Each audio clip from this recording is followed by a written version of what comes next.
Bienvenidos a esta penúltima sesión del Fórum Pláticas Académicas que presentamos entre el Instituto de Geografía y la Facultad de Filosofía y Letras. En esta ocasión nos acompaña la doctora Patricia Manzano Fischer. Ella es bióloga por la Universidad Nacional Autónoma de México y es maestra en ciencias por la Universidad de Oxford y doctora también en ciencias de la sostenibilidad por la UNAM. Es investigadora postdoctoral en el Instituto de Geografía de la UNAM. Su línea actual de trabajo son las dietas sostenibles e intervenciones de cambio de conducta para la sustentabilidad alimentaria. Ha trabajado sobre los motivos detrás del consumo de carne de res en jóvenes universitarios y el diseño de intervenciones para alcanzar dietas más sostenibles. Su investigación más reciente trata sobre el ambiente alimentario físico de la carne en la Universidad Nacional Autónoma de México. Su experiencia profesional incluye ecología de aves, conflicto entre aves y líneas de energía eléctrica, educación ambiental, conservación, cambio de conducta, alimentación, dietas y consumo sostenible, además de sostenibilidad de instituciones de educación superior. Ha publicado 20 artículos científicos, 23 de divulgación, ha producido diversos materiales educativos, además de presentar su trabajo en 23 congresos nacionales e internacionales y haber impartido diversas conferencias por invitación. Es un placer tener hoy a la doctora Patricia, quien nos va a hablar de alimentación y sostenibilidad. Adelante, por favor. Muchas gracias. Buenas tardes a todos. Hoy para empezar esta plática les quiero hacer unas preguntas. Unas preguntas para que ustedes las tomen en consideración. Vamos a hablar de sostenibilidad y alimentación y entonces uno se tiene que preguntar, ¿cuántas veces al día comen? Al menos 2 veces, pero probablemente más. ¿Qué es lo que comen? ¿Han pensado de dónde viene su comida? ¿Cuántos recursos se han usado para producirla? ¿Y qué impacto tiene esa comida sobre la producción de esa comida sobre el planeta? Al hablar de alimentación y sostenibilidad, hay varios puntos que se tienen que tratar. El primero es el crecimiento poblacional, la seguridad alimentaria, los cambios en los hábitos alimenticios, el cambio climático, el impacto ambiental, el desperdicio y pérdida de alimentos y las cadenas de abasto. La plática la voy a cerrar con algunas consideraciones que podemos tener y acciones que podemos tomar para disminuir nuestro impacto con la dieta.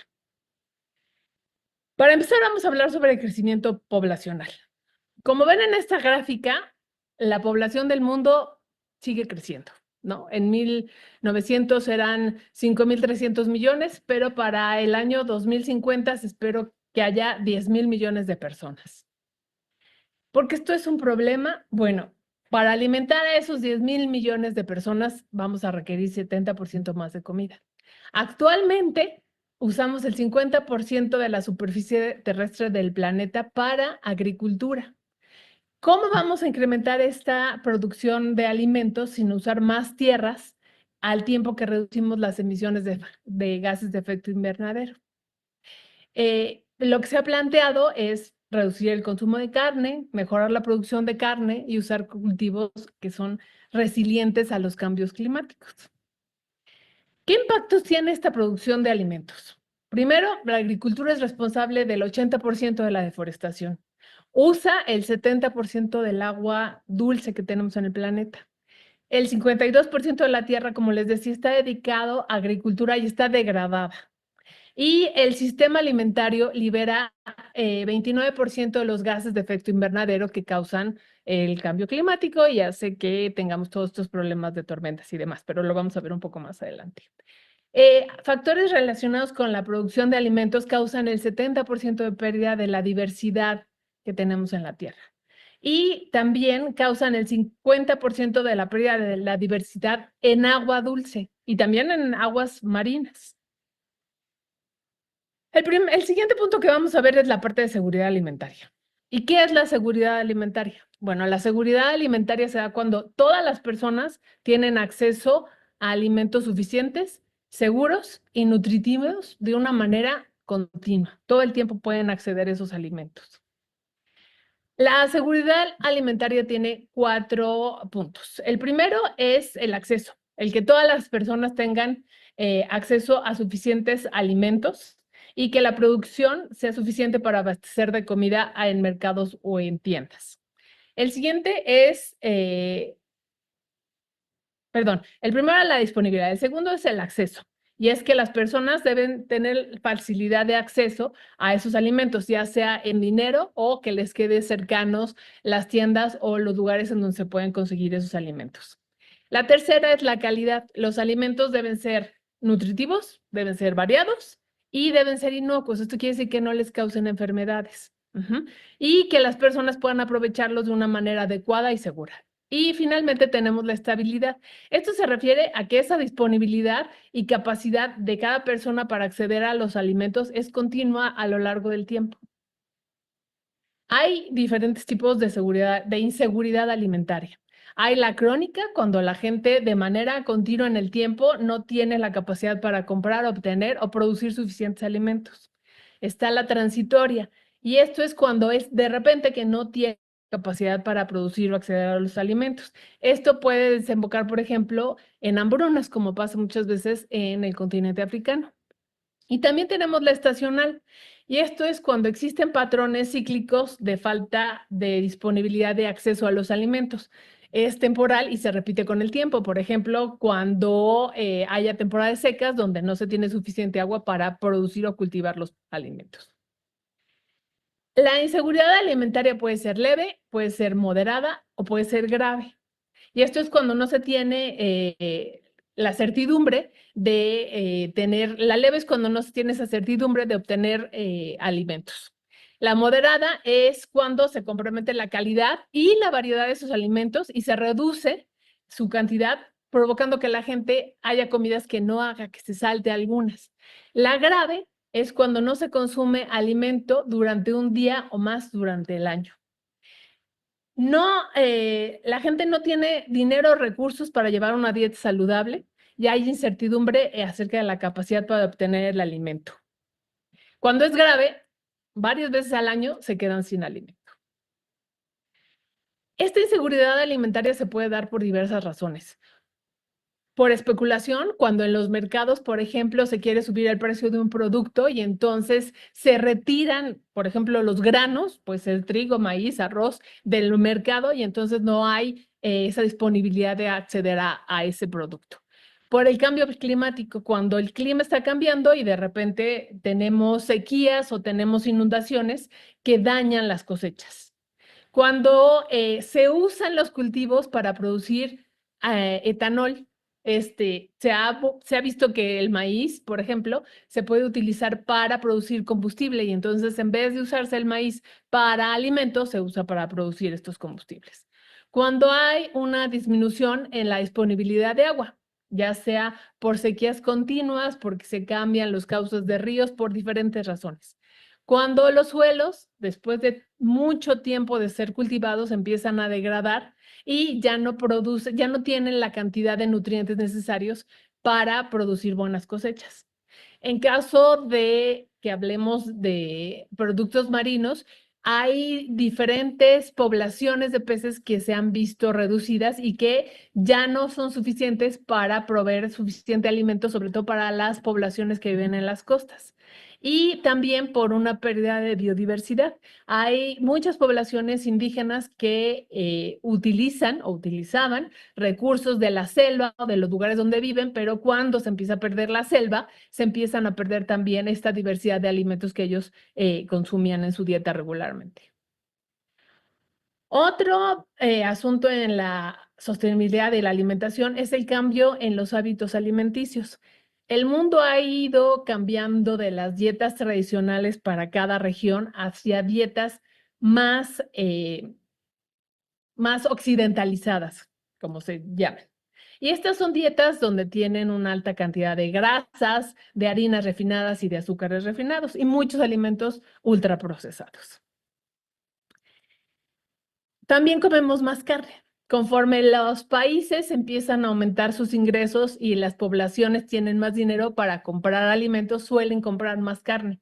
Y más del 80% de las tierras que se cultivan se usan para alimentar al ganado. Sin embargo, este ganado solo produce el 18% de las calorías que necesitamos en una dieta y solo el 37% de la proteína. El resto lo tenemos que obtener de otros alimentos, como pueden ser las leguminosas, frijoles, habas, lentejas o otros productos que nos ofrecen calorías para la dieta, ¿no? Se usa mucho maíz para alimentar ganado y ese maíz, si no alimentara ganado, se podría usar para alimentar a las personas.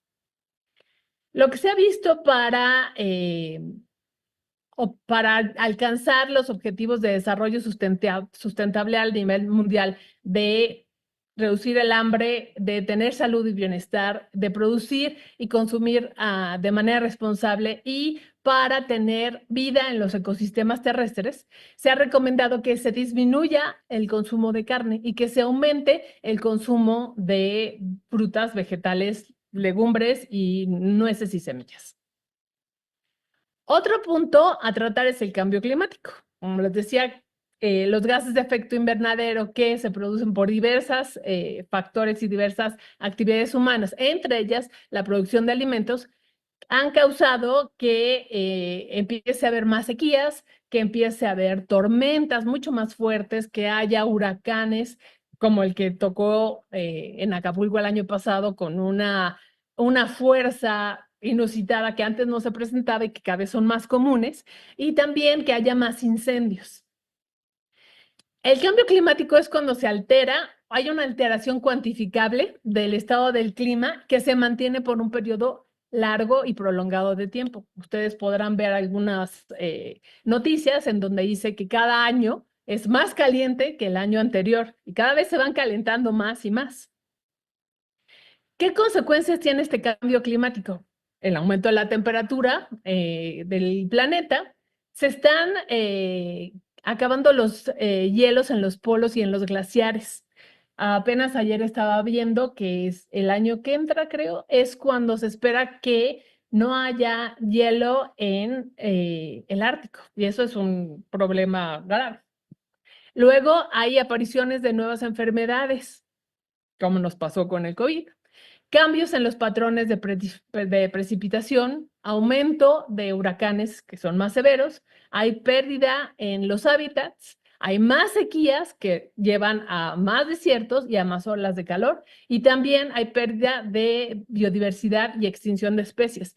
Hay especies que están acostumbradas a un clima, se reproducen en cierto clima y cuando empieza a aumentar la temperatura no logran o encontrar comida o sacar adelante a sus crías. Y muchas plantas también no sobreviven a estos cambios porque o hay más sequías y no logran sobrevivir a estas etapas de sequía, no llueve, entonces también tenemos pérdida de la vegetación. Las causas del cambio climático es el uso de energía, la producción y el procesamiento de alimentos usa energía. También tenemos el transporte. Muchos de los alimentos que estamos consumiendo en la actualidad se transportan de un lugar a otro.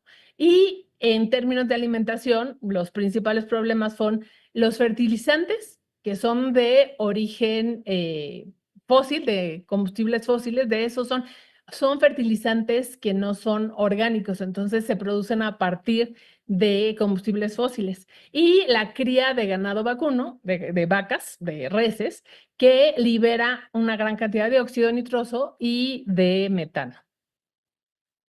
¿Qué impactos ambientales tiene esta producción de alimentos?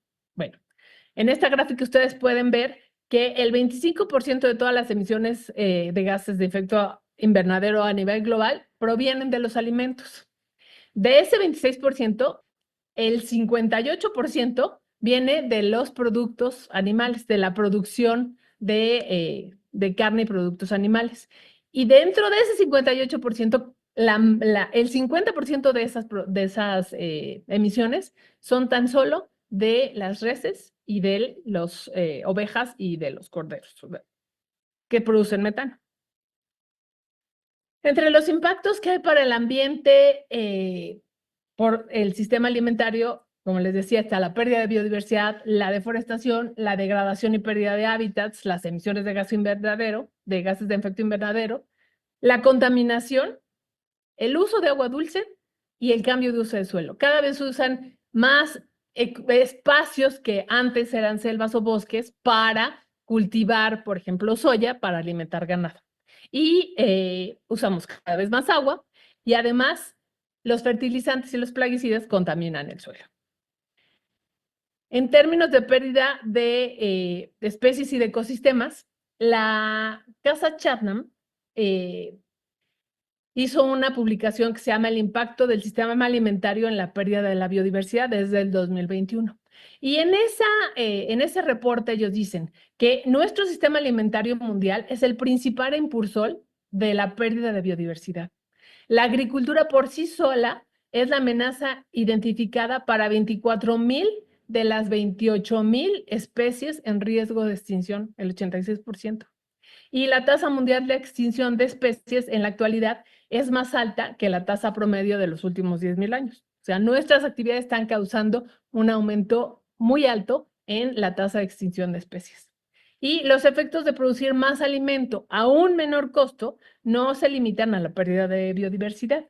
El sistema alimentario mundial, como les comentaba al principio, es el de los principales impulsores del cambio climático y responsable del 30% de las emisiones totales de origen humano. Es un gran porcentaje. En esta gráfica ustedes pueden ver la biomasa de vertebrados terrestres. Esta gráfica es muy interesante porque si ven 10,000 años antes de había una gran cantidad de animales silvestres. Es esa barra verde que ven al principio. Para 1950, vean cómo disminuyó la cantidad de animales silvestres y vean cómo aumentó la de animales domésticos, que es la azul. La roja es la cantidad de seres humanos en el planeta. Pero para el 2000 casi ya no se ve la verde. Si ustedes se fijan, es una franjita muy pequeñita hasta abajo. Y la de animales domésticos es incluso más grande que la de los seres humanos. Entonces, se estima que las poblaciones de animales domésticos para consumo humano, pues nada más de vacas hay 430,000 millones de reses. Lo mismo para borregos, 19,600 millones de pollos. Son unas cantidades enormes de animales domésticos, que además tenemos que alimentar y tenemos que producir alimento para ellos también. En esta gráfica, ustedes pueden ver el uso de agricultura por el tipo de dieta.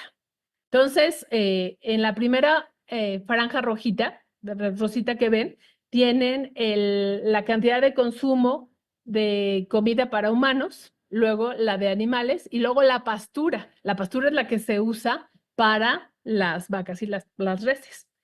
Eso es en la dieta que usamos actualmente. A la siguiente, si nosotros quitamos la res, vean cómo disminuye la cantidad de tierras que se usan para cultivo. Y ya si no comen nada de res y cerdo y cordero o ovejas, pues ya baja muchísimo más. Entonces, no se necesita llevar una dieta vegetariana, pero sí se necesita reducir el consumo que tenemos de carne de res, porque eso va a tener un impacto muy diferente en el planeta. En esta otra gráfica ustedes pueden ver diferentes tipos de alimentos y el que tiene un mayor impacto por emisiones de gases de invernadero por porción es la carne de vaca, la carne de res. Ya las demás van disminuyendo y el pollo y el cerdo no tienen esa misma cantidad de emisiones. Entonces, son una buena alternativa si quieren seguir comiendo carne, pero sí disminuir la carne de res. Esta otra gráfica les compara esas emisiones, esos impactos, dependiendo del tipo de animal que se está consumiendo y si es también tienen ahí las semillas, las nueces y la leche. Entonces, esa barra azul gigante, esa barra es de las reses. Entonces, si ven, todos los demás tienen una menor emisión de gases de efecto invernadero, un menor uso de agua, un menor uso de tierra y una menor contaminación por fertilizantes. ¿Cómo funciona esto de los fertilizantes? Usamos fertilizantes para producir alimento que luego le damos de comer a esos animales. Entonces, las vacas tardan más tiempo en crecer, tardan 2 años en que estén listas para que uno se las puedan matar y puedan ser carne, mientras que los cerdos y los pollos requieren mucho menos tiempo y por lo tanto mucha menor cantidad de alimento. En esta gráfica está la pérdida de biodiversidad relacionada al ganado. Tenemos que hay control de depredadores y de plagas. Se han controlado especies como los osos, los lobos, los coyotes, los pumas, porque se comían o mataban al ganado. Entonces, el lobo mexicano, de hecho, fue exterminado por esta razón. También cambia la dinámica de los sistemas. Si nosotros quitamos a los depredadores, pues va a haber, en teoría, puede haber más presas, que esas presas pueden acabar con la vegetación. En la actualidad, pues tenemos menos presas y menos depredadores, porque cada vez hay más tierras de cultivo. También se han acabado poblaciones como los perritos llaneros, que ocupaban los pastizales del norte. En Estados Unidos eran millones y millones de perritos llaneros y los acabaron con veneno, porque la idea era que competían con las vacas. Entonces, ese tener ganado puede producir efectos también en las poblaciones por este tipo de controles. Tenemos también que se siembran pastos exóticos para alimentar al ganado y eso hace que disminuyan las poblaciones de insectos y que los hábitats sean homogéneos, sea un solo pasto el que cubra grandes porciones de terreno. Y ya no hay de esas diversidades de hábitats que requieren muchas especies pequeñitas. Hay influencia en los ecosistemas marinos. ¿Por qué? Pues porque se usa harina de pescado y aceite de pescado para alimentar a los animales, al ganado. Y eso hace que haya menos alimento en los mares para especies como focas, ballenas, delfines y demás. También todos los fertilizantes y pesticidas que son arrastrados por las lluvias hacia los ríos acaban produciendo eutrofización. Eso quiere decir que empieza a haber un crecimiento muy grande de algas que cambian la oxigenación también del agua y eso hace que muchas especies marinas no puedan sobrevivir. Y hay pérdida de peces, de corales y de otras especies. También transmiten enfermedades y las transmiten a otros animales como pueden ser los venados, los bisontes, etcétera. Y cuando se quitan las tierras para cultivos, pues se causa deforestación, que también causa pérdida de muchas especies y pérdida de hábitat. El problema es que el consumo de carne está aumentando a nivel mundial y que necesitamos reducirlo. En términos de pesca, también estamos sobreexplotando las poblaciones de peces en el mundo. Entonces, lo que nosotros comemos puede tener un efecto gigantesco. Nuestras elecciones de todos los días pueden ser claves para disminuir esos impactos. Entonces, el 31% de las poblaciones de peces del mundo están sobreexplotadas. El 58% ya alcanzó el máximo de explotación, ya no se puede sacar más. Y sin embargo, vemos estos flotas de barcos, fábricas gigantescas que tienen los chinos y que van por todos los mares, que son aguas internacionales, y que procesan una cantidad de peces gigantesca. Lo pescan y lo procesan, lo congelan en los barcos y ya que lo tienen ya en sus bodegas, entonces cuando regresan a los puertos para bajar toda esa comida. Y mucha de esta pesca que les digo, de estos barcos, fábricas gigantescos, es ilegal y se hace en aguas internacionales o incluso llegan a los bordes de las aguas de otros países y ahí explotan estos bancos de peces y dejan muchas veces sin alimento a los pescadores locales que no tienen esas tecnologías y que lo hacen de una manera mucho más artesanal. Otro problema con los alimentos son los empaques. Muchas de las comidas que hacemos tienen empaques y estos empaques son plásticos y los plásticos no desaparecen. Los plásticos acaban en algún lugar. Entonces, si nosotros reducimos la cantidad de alimentos ultraprocesados que consumimos, podemos también reducir la cantidad de plásticos que generamos. Por ahí leía que las empresas de agua no venden agua, venden plástico. Lo que están vendiendo son un montón de botellas de plástico. Y si ustedes ven los ríos van a estar llenos de plástico. Entonces, está en nuestras manos empezar a reducir ese consumo de plástico. Como les platicaba también, los fertilizantes y los plaguicidas que se utilizan en los cultivos causan problemas. Se filtran al subsuelo por la lluvia o por el riego, se van hacia los ríos y se filtran y llegan a los cuerpos de agua y causan esto que les explicaba, ¿no? El crecimiento enorme de algas y la falta de oxígeno, que es la hipoxia marina. En esta mapa ustedes pueden ver un montón de puntitos rojos que son áreas donde hay hipoxia, o sea que ya no hay oxígeno en el agua y eso impide que crezcan las poblaciones naturales de tanto de plantas como de animales en los mares. Si se fijan, están en las costas, muy cerca de ciudades o de lugares agrícolas. En el Golfo de México hay una zona que se llaman zonas muertas, que es donde desemboca un río que lleva un montón de fertilizantes y pesticidas de una zona muy grande de agricultura. Entonces, es algo que es preocupante y que se tiene que estar trabajando para disminuir ese uso de fertilizantes y de plaguicidas para evitar estos problemas en los mares. También la agricultura llega a causar pérdida y degradación de los suelos. Por contaminación, porque la agricultura es intensiva y no dejan que se recuperen o no hay un recambio de cultivos cada año.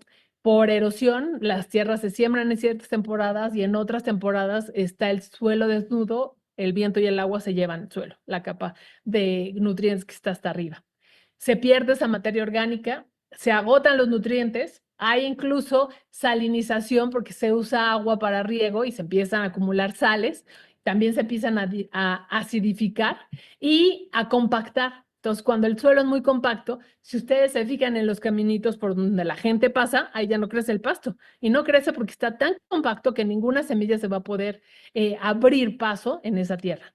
Y también otro problema son esos microplásticos. Les decía que no desaparecen, cada vez se hacen más pequeñitos y todos esos microplásticos están acumulándose en los suelos, en las aguas, y ya se ha visto que nosotros, en nuestro cuerpo, ya tenemos microplásticos. Tenemos microplásticos en muchas partes del cuerpo, se han visto en pulmones, en cerebro, están causando una baja fertilidad porque tienen compuestos que afectan el sistema endocrino de las personas y de los animales también.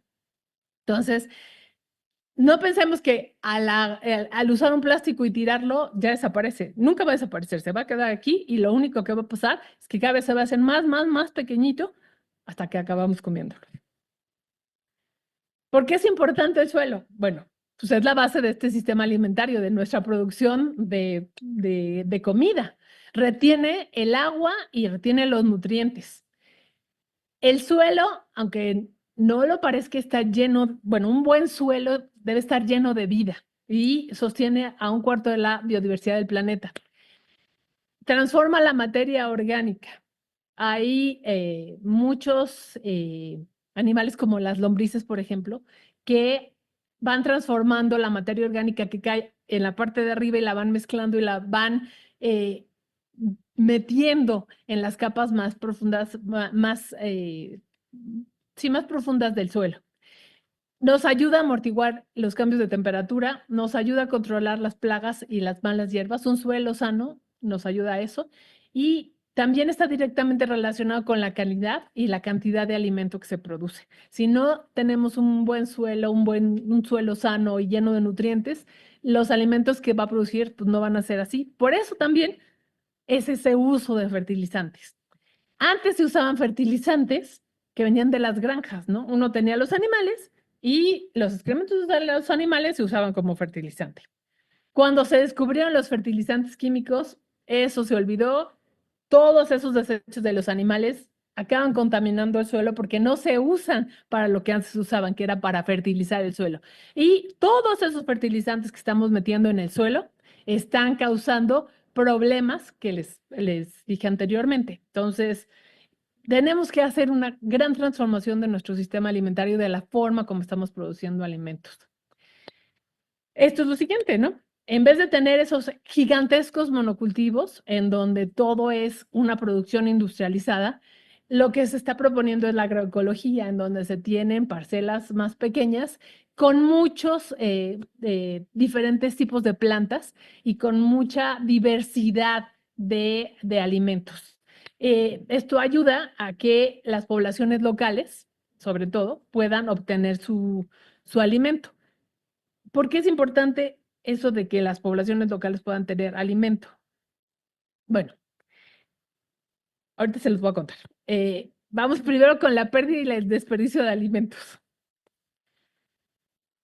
La producción de alimentos tiene varias etapas. Primero es la producción agrícola, luego lo que se produce se transporta y se almacena, luego se lleva a lugares donde se puede envasar o procesar, se lleva a las tiendas y de las tiendas llega a los hogares o a los restaurantes.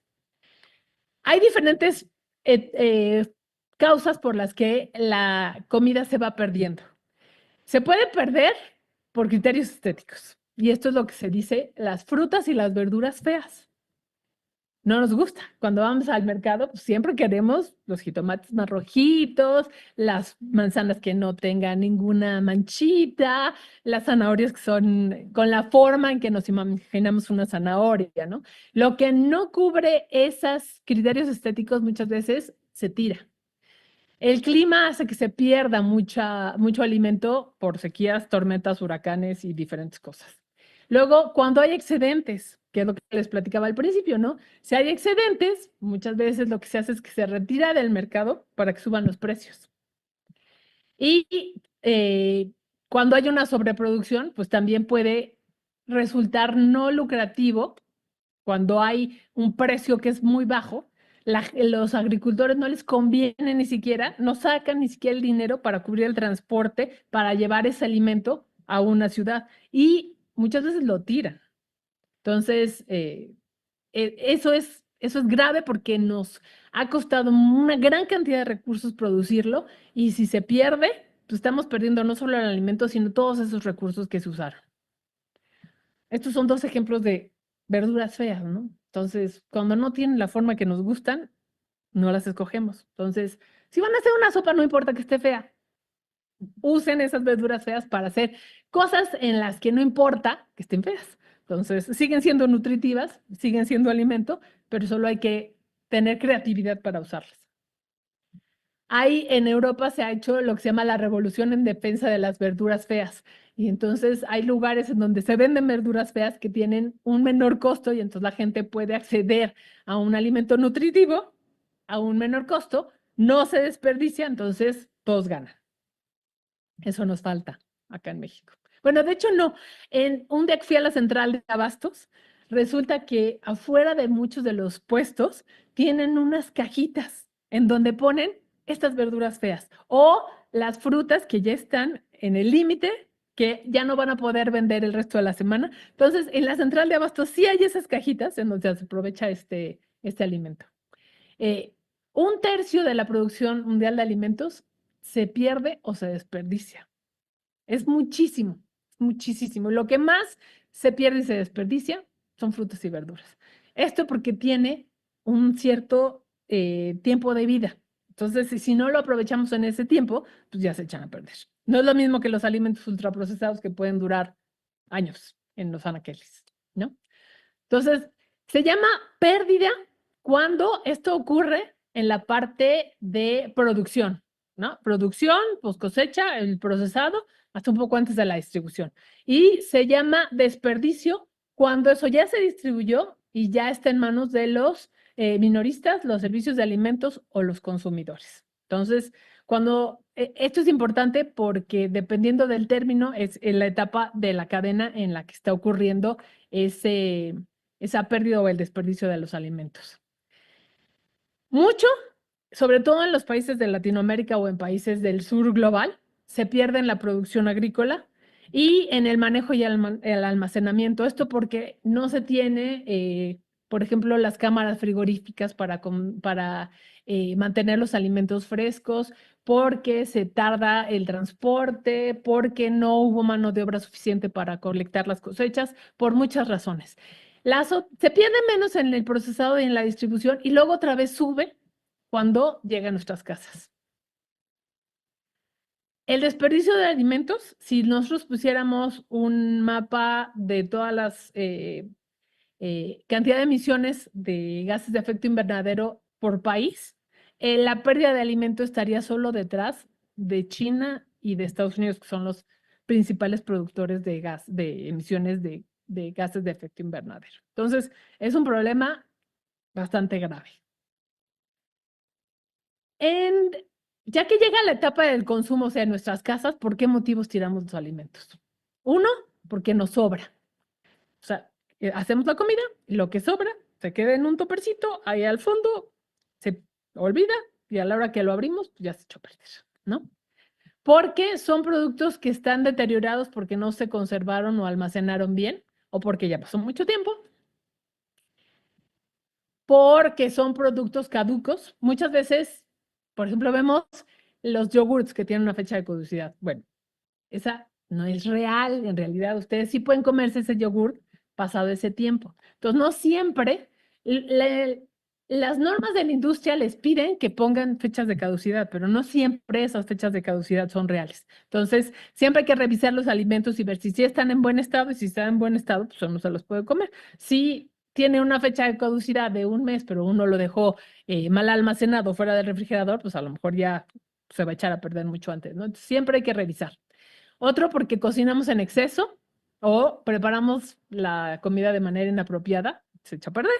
Y porque tienen por estas fechas de consumo preferente, mucha gente, sobre todo en los países del norte, ven que dice, pues esto era para el 5 de diciembre, hoy es 6, lo tiro. Ni siquiera se ponen a ver si el alimento está bien o mal. ¿Qué es lo que más se desperdicia? Como les decía, frutas y verduras, hortalizas, tubérculos y raíces, papas, zanahorias, betabeles, ese tipo de cosas. Luego pescado. Esto es lo que más se desperdicia y si se fijan, pues es lo que necesita un almacenamiento y un proceso y una refrigeración, ¿no? Entonces, cuando no se cubren esas condiciones, pues es lo que más se puede echar a perder. Después están los cereales, 22% de legumbres y oleaginosas y lácteos y carne no es tanto. ¿Por qué?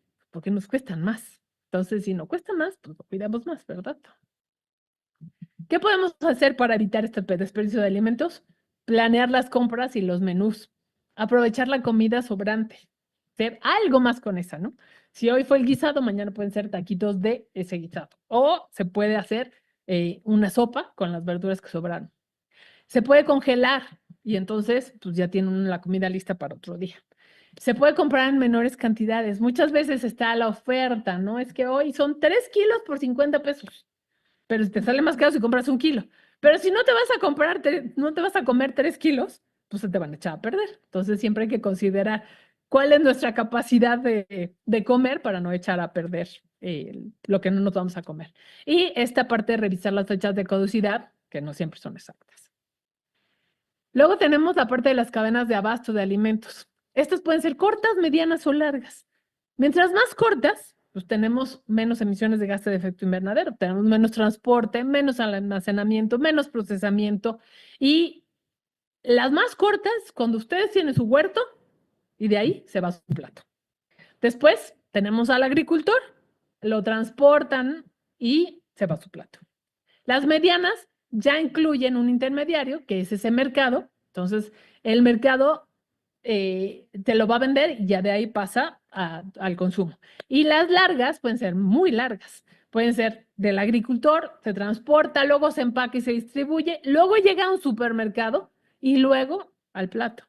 O las peores, que es con estos servicios de entrega, ¿no? Que ahora Amazon te manda comida. Entonces, todo tiene que llegar antes a un sistema, a una planta de distribución. Y de esa planta de distribución ya se va a entregar y ya llega a tu plato. Entonces, aumenta al doble o al triple esa parte del transporte. Y los alimentos no solo viajan del centro de distribución. Este es un ejemplo. Los principales productores de carne de cerdo del mundo son Canadá, Estados Unidos, México, Brasil, Rusia, China, Japón, Filipinas y Vietnam. México es uno de los principales productores de carne de cerdo. Y sin embargo, importamos un montón de carne de cerdo. O sea, exportamos un montón a países como China y Japón, que también son productores, ¿ok? Y no podemos satisfacer nuestra propia necesidad, pues tenemos que comprarle a otros países como Estados Unidos y Canadá para tener suficiente. ¿Por qué importación y exportación de alimentos? Uno, pues porque a veces uno no es autosuficiente, así como México, ¿no? Pues sí, produce un montón, pero de todas maneras consumimos más de lo que producimos. Otro es porque no se producen en el país. Por ejemplo, los países del norte pues, no tienen muchas frutas y verduras tropicales. Entonces, pues se llevan todo lo del trópico para tener esas naranjas y esas maracuyás y cosas que no van a crecer allá, ¿no? Lo que no se consume en un país, sí se consume en otro. En Estados Unidos no consumen vísceras, pero en Asia se consumen un montón. En México también se consumen muchas vísceras. Pero entonces, lo que no consumen en Estados Unidos, pues lo venden a países donde sí se consumen esas vísceras, por ejemplo, ¿no? Otro es para bajar el precio. En Estados Unidos, para hacer las hamburguesas, hacen carne molida, y esa carne molida, para bajarle el precio, la mezclan con carne que compran a México, porque es más barata. Aunque sea un poquito más dura o que no tenga la misma cantidad de grasa de las que les gustan allá en los cortes, sí sirve para hacer carne molida. Entonces eso ayuda a bajar el precio de las hamburguesas. Otro es por impuestos y tarifas arancelarias. Ahorita estamos de moda con ese asunto, ¿verdad? Pero cuando hay tratados de libre comercio, pues no hay impuestos que encarezcan estos alimentos, entonces pueden ir de un lado para otro, Canadá, México y Estados Unidos, y pues no les sube el precio, ¿no? En algunos casos, como les comentaba, pues hasta les sale más barato en Estados Unidos. Y otra, porque haya una mayor demanda y por consiguiente un mayor precio. En México, pues se producen muchas frutas y verduras que son para exportación. Y luego, pues todo lo bonito se manda a otros países, se manda a Europa, porque allá se paga más caro, ¿no? En el sistema alimentario tenemos cadenas de suministro, tenemos lo que se llama ambientes alimentarios y luego tenemos la conducta del consumidor. Todo esto junto es lo que se llama un sistema alimentario. Ya hablamos de la parte de cadenas de suministro. Ya empezamos a hablar de los ambientes alimentarios, que es esa parte de tener disponibilidad de acceso, que el acceso no solo sea que esté físico, que lo pueda yo comprar porque está en la tiendita, sino también de que yo pueda tener el suficiente dinero para comprarlo. Los alimentos también tienen que ser de buena calidad y tienen que ser inocuos, no causarnos enfermedades. Y otra cosa que es importante es la parte de la promoción, la publicidad y la información.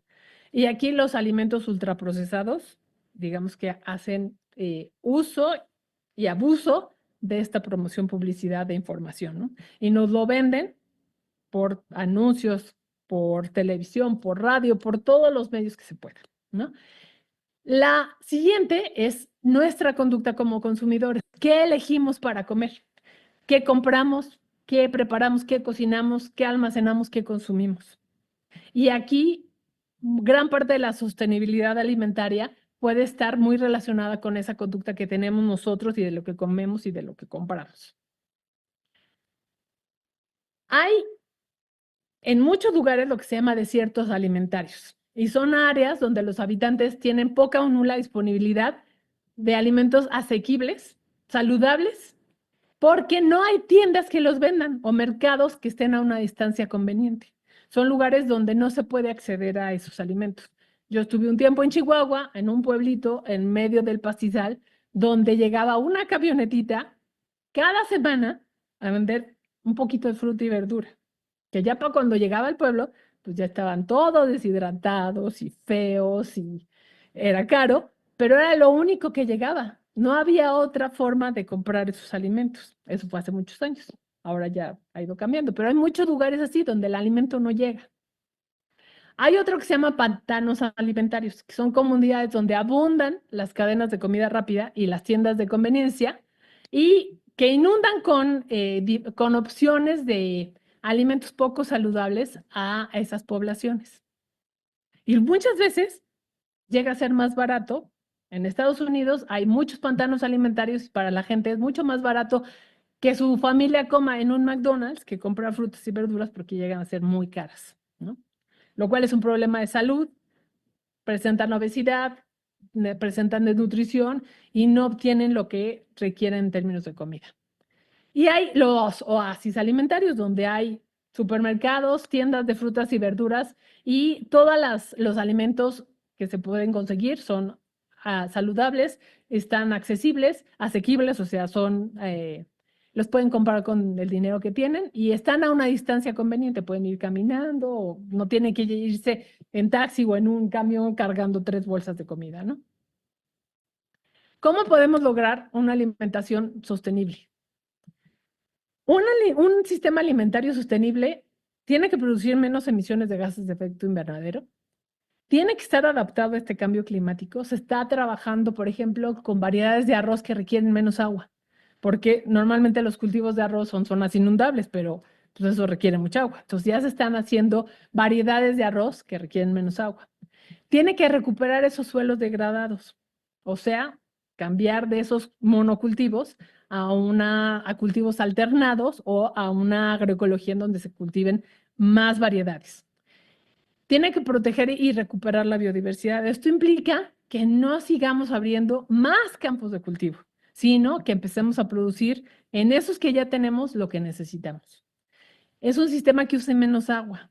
Todo lo que consumimos, desde los pantalones, las computadoras, la comida, todo usa agua en su producción. Entonces, para tener un sistema alimentario sostenible necesitamos producir alimentos, pero con menores cantidades de agua. Es un sistema que protege y usa de manera sostenible los recursos marinos. Como les decía, muchísimas poblaciones de diferentes especies de peces y de otros animales marinos están en serios problemas. Entonces necesitamos ver de dónde vienen los pescados y los mariscos que consumimos. Ahora ya se pueden encontrar en muchos mercados, supermercados, productos que son de pesca sostenible. Entonces hay que preferir esos más que otros, ¿no? Hay una menor pérdida y desperdicio de alimentos y además provee dietas que son saludables y para todos los habitantes. Una dieta sostenible tiene que tener todas esas características. Si ustedes ven este plato, tenemos el plato del bien comer. La mitad de lo que pongamos en el plato tienen que ser frutas y verduras. Un cuarto más o menos, un poquito menos de un cuarto, tienen que ser granos enteros. Si se fijan en la franja roja, eso es la proteína de origen animal. Necesitamos poquita, no necesitamos un montón. No necesitamos poner un bistec gigantesco y luego 2 jitomates. Tiene que ser más bien al revés. Ponemos una ensalada grande y un pedacito de carne con otras proteínas como frijoles, lentejas, habas. La cocina mexicana tiene una gran diversidad de platillos y además todos son muy sabrosos, ¿no? La dieta saludable se ha criticado que es más cara. Hay un estudio que se hizo hace poco en donde se vio que es más económica, que usa 30% menos tierra, 34% menos emisiones y además reduce los alimentos de origen animal y los alimentos ultraprocesados. Aquí está su plato del bien comer. Lo pueden encontrar en línea y ahí pueden ver cómo tiene que estar su platito, ¿ok? Aquí tienen sus granos y cereales, que son las tortillas, el arroz, pan, sus leguminosas, frijoles, habas, lentejas, lo que se les antoje. Una parte pequeñita de origen animal, las partes de grasas que son importantes, no debemos dejar las grasas, pero consumir las que son más saludables. Y todo lo demás, frutas y verduras. ¿Qué es lo que pueden hacer? Como les decía, reducir el consumo de carne, especialmente la carne de res. Déjenla para ocasiones especiales, para cuando van a un restaurante y dicen, hoy sí se me antojó y tengo dinero para comprarla, para eso, ¿ok? Si no, la verdad es que si ustedes cocinan con carne de cerdo o con pollo, se pueden hacer casi las mismas cosas. Consumir más verduras, más granos, semillas y leguminosas, más frutas y verduras de temporada, porque si no, acabamos como los países del norte donde quieren comprar los productos de otro lugar porque pues, no es temporada, ¿no? Los productos de temporada son más baratos, están más frescos y están más sabrosos. Hay que evitar desperdiciar comida, planeando los menús y aprovechando todo lo que compren. No dejen que se desperdicie. Evitar los plásticos de un solo uso y la comida con muchos empaques. Mientras menos empaques, es mejor. Eso de ir a un supermercado y que ya la fruta y la verdura estén peladas y empacadas, ya tienen su empaque natural, no necesitamos ponerles un plástico. Entonces, hay que preferir todo aquello que no tenga plásticos y reducir o limitar el consumo de productos ultraprocesados. Y eso es todo. Espero que hayan aprendido mucho y muchas gracias. Tenemos algunos comentarios. Todavía está con un peletín de diferido, entonces vamos a dejar que Ok. termine de correr. Y aprovecho para mandarte las felicitaciones. Elena Guzmán, la extrañamos mucho hoy, dice excelente presentación, felicidades. Gracias, Tiene Elena. saludos desde el Programa Universitario de los Derechos Humanos. Jorge Iván Tapia dice, excelente exposición. Entonces, bueno, pues esperemos a ver si concluyen, porque también teníamos algunas dudas que habían presentado de acciones concretas para entrar a escala individual. Creo que el resumen que hace es de las 8 grandes maneras, ¿no?, de abordar el tema. Pues sí tocan el aspecto individual, pero si quieres hacer como algún hincapié en eso, adelante. Sí, les comentaba, por ejemplo, aquí en la UNAM, una de las políticas que tiene la UNAM, que es muy buena, es la separación de basura en orgánicos e inorgánicos. Sin embargo, no se ha podido hacer composta con los residuos orgánicos porque siempre va mezclada con plásticos de empaques, desechables y demás. Entonces, ahorita la UNAM solo está haciendo composta con los desechos de jardín porque no vienen contaminados con plástico. Entonces, traten siempre de depositar sus plásticos en donde no estén los orgánicos para que se pueda hacer composta con esos desechos. Cuando hablamos de pérdida y desperdicio, lo último que debemos hacer con esos productos orgánicos es composta. Lo primero es tratar de reducir el consumo y evitar esa pérdida, ¿no? Frutas y verduras de temporada, producción local. Si ustedes pueden ir a mercados alternativos y ayudar a los agricultores locales, sería maravilloso.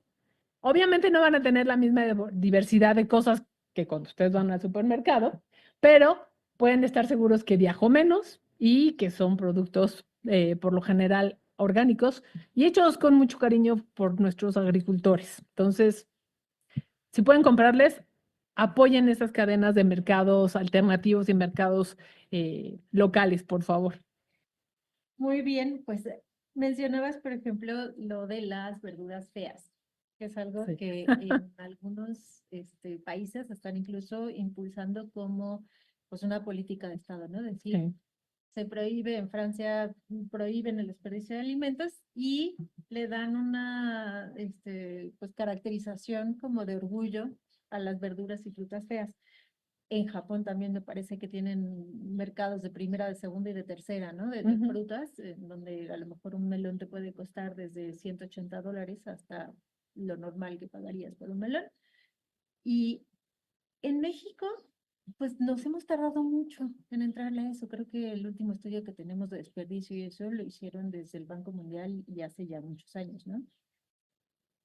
¿Qué retos reconoces así para información, para datos sobre desperdicio? ¿Cómo podemos conocer con, digamos, datos el rol que jugamos en esta alimentación sostenible? ¿Qué información crees que pueda ser útil para darle seguimiento, para tener como indicadores de nuestro avance hacia una alimentación sostenible? Pues mira, en términos de información, creo que es importante que la gente sepa que cuando no elige un alimento, ese alimento puede acabar en la basura. Es importante que sepan el costo ambiental que tiene producir estos alimentos, porque entonces ya lo vamos a apreciar y los vamos a ver de otra manera. No va a ser un jitomate mayugado, ya va a ser un jitomate con el que puedo hacer un puré. Entonces, siempre hay que buscar esa forma, esa alternativa para poder usar estos alimentos, aunque no sean perfectos. Hay algunas cadenas de restaurantes en donde el alimento que sobra lo donan para diferentes instituciones en donde lo aprovechan. De hecho, aquí en la universidad, en el restaurante que está en el MUAC, hacen eso. Ellos tienen un programa de donación de alimentos y muchas veces el alimento que sobra ellos mismos lo procesan, lo convierten en algo más y luego hablan, o sea, dicen, tengo tal cantidad de alimento y alguien viene, lo recoge y se aprovecha. Entonces, creo que necesitamos más empresas que hagan esa parte en la donación de alimentos. Se han hecho algunos programas en la central de abastos para cuando ya los locatarios ya no van a usar ciertos alimentos, los pueden llevar a unas instalaciones que tiene la central de abastos, en donde se llevan a los comedores comunitarios y donde se aprovecha este alimento y no acaba en la basura. Pero creo que lo más importante es que hagamos conciencia de que todo lo que comemos tuvo un impacto, gastó agua, gastó tierras, gastó energía, transporte, un montón de cosas. Entonces, que lo apreciemos no solo porque nos va a nutrir, sino porque usó los recursos de nuestro planeta y ya no tenemos tantos, entonces necesitamos proteger esos recursos. Entonces yo creo que ayudar a evitar esa pérdida de desperdicio de alimentos es muy importante. Sí, no, sin duda, pues 1 millón de gracias, de verdad que nos dejas mucho que pensar. Ah, perdón. ¿Cómo podemos centrar sin usar tanta agua? Porque he visto como un sistema de poner un nopal abajo y que eso hace que el agua se concentre más, pero ¿es posible? Hay varios sistemas que se están utilizando precisamente para usar menos agua. Hay desde uno que se llama lluvia sólida, es un polímero que absorbe agua. Entonces uno lo pone en la tierra, abajo de las plantitas, la siembra, y esto ayuda. Se han usado métodos como ollas de barro, donde se acumula también el agua y eso nutre a las plantas. Los sistemas por goteo. Hay infinidad de formas para usar menos agua en la producción de alimentos. Cuando lo hacemos de manera particular, digamos uno que quiere hacer su huerto, pues no usas tanta agua, pero cuando lo haces de manera industrial, las cantidades de agua pueden ser gigantescas. Entonces, países como los de Medio Oriente, donde son lugares secos, pues han hecho grandes avances en los riegos para usar la menor cantidad de agua posible.